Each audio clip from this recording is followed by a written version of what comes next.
fresh off yun nga semi-finals ninyo last conference. Cause of concern na ba ito para sa inyo yung 0-2 start or do you think wala pa kayong kayang ayusin in a short span of time? Yun nga, marami pang pagkakataon para makabawi. So, yun, balik lang ulit sa ensayo. Ayusin ko yung mga kailangan na ayusin.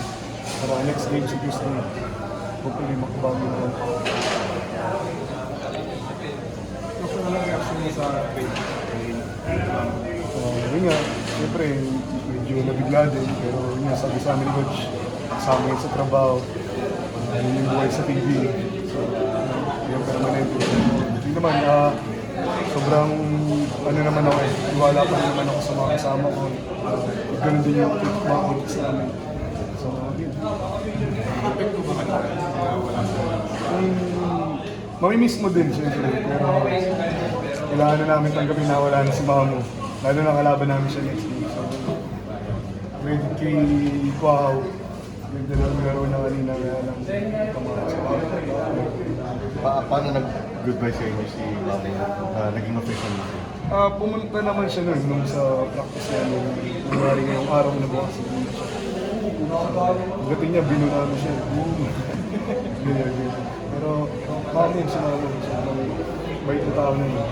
Parang makikita mo rin sa kanya sa Gagibe, leadership niya. Alam mo yun, siya yung tulay namin. Siya yung nag-rock niya. Gusto lang namin parang gusto niya na rin mag-move forward. But for sure, at least within din sa grupo ng players sa team niya, parang may konting panghihinayang rin kasi kasama si Mamo dun sa binubuo niyong identity sana. Oo naman, siyempre. Alam naman natin sa Mamo, ano yan eh, combo guard yan eh. Two-way yan, offensive, depensa.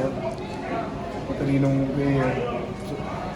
Pero wala namin tanggapin. Para sa Marte.